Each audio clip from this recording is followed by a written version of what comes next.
La perspective de voir le prince Harry et le prince Andrew recrutés pour s'acquitter de leurs fonctions en lieu et place de l'absence de la reine a été décrite comme une situation ridicule par un auteur royal. Le principal biographe royal Andrew Morton a exprimé sa surprise de voir les ducs de York et de Sussex conserver le poste de conseiller des États bien qu'ils ne soient plus des membres de la famille royale travaillant à plein temps.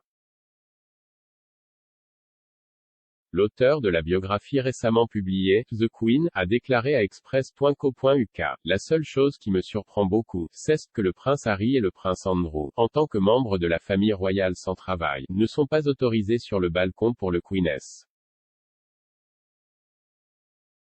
Jubilee, sont toujours conseillers d'État, étant donné que la reine a été régulièrement frappée d'incapacité, étant donné que le prince Charles et le prince William se rendent à l'étranger pour soutenir la couronne, il arrivera un moment dans un avenir pas trop lointain où il pourrait y avoir une nécessité pour les conseillers des États et William et Charles sont hors du pays. Donc, ce serait laissé à Harry et Andrew, ce qui n'est pas ce que vous voulez. Si j'étais à Buckingham Palace maintenant, je rédigerais leur lettre de démission. Monsieur Morton, qui a écrit en 1992 une biographie révolutionnaire de la princesse Diana tout en étant secrètement aidé par la princesse de Galles, a déclaré qu'il était tout à fait possible d'avoir William et Charles en même temps à l'extérieur du pays pour des fonctions royales, étant donné leur position de premier plan au sein du cabinet et le nombre réduit de membres de la famille royale en activité capables de voyager à l'étranger pour représenter la reine.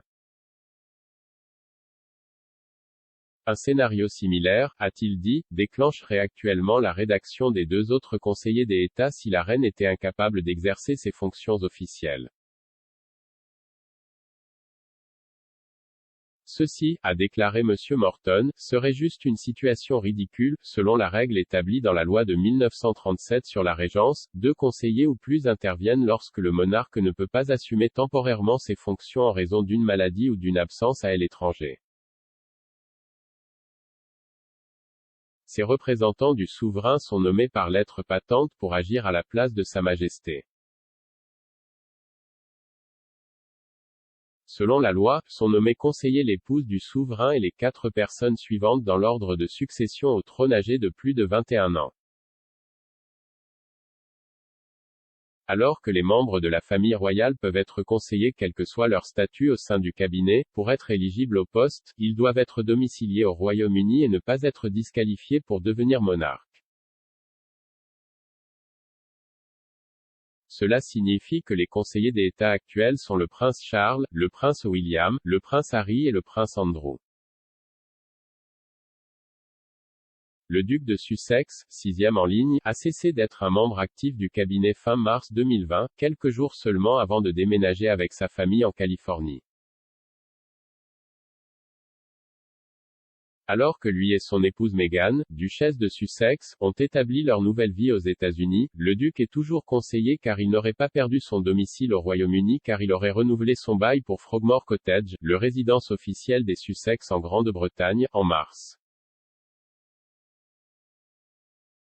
Le prince Andrew, qui est 9e en ligne, a annoncé en novembre 2019 qu'il se retirerait temporairement de ses fonctions publiques, à la suite de son entretien avec Emily Maitli axé sur son association avec Jeffrey Epstein. Le duc de York a rendu ses parrainages militaires et royaux à la reine en janvier de cette année, et le palais de Buckingham a annoncé dans un communiqué qu'il continuerait à ne pas entreprendre des engagements officiels. Suite aux décisions des ducs de se retirer, la famille royale peut actuellement compter sur 11 membres actifs du cabinet capables de soutenir la reine et la couronne par le biais de fonctions et des engagements. Comme ils ne sont plus considérés comme des membres de la famille royale en activité, Harry et Andrew peuvent toujours être conseillers mais n'ont pas été invités à regarder le défilé aérien de la RAF depuis le balcon du palais de Buckingham aux côtés de la reine le 2 juin, le premier jour de ces célébrations du jubilé de platine. La destitution d'une ou plusieurs personnes du poste de conseiller d'État nécessite une législation. La reine-mère a été réintégrée en tant que conseillère avec la loi de 1953 sur la régence, un an après avoir perdu son éligibilité au rôle en raison de sa veuve. La prochaine royale éligible pour devenir conseillère des États est la princesse Béatrice, qui est 10e dans l'ordre de succession au trône. Tout comme sa sœur la princesse Eugénie, Béatrice n'est pas membre actif du cabinet et a sa propre carrière. Une fois que le prince Charles aura accédé au trône, Camilla, duchesse de Cornouailles, prendra également le titre de conseillère en tant qu'épouse du souverain. La dernière fois que Sa Majesté a dû délivrer des lettres patentes pour que 2 conseillers la remplacent, c'était en mai, lorsqu'en raison de ses problèmes de mobilité épisodiques, elle a sauté l'ouverture officielle du Parlement et a chargé le prince de Galles de lire le discours de la reine pendant que le prince William regardait. Les conseillers sont autorisés à exercer la plupart des fonctions officielles du souverain, y compris assister aux réunions du conseil privé, signer des documents de routine et recevoir les lettres de créance des nouveaux ambassadeurs au Royaume-Uni.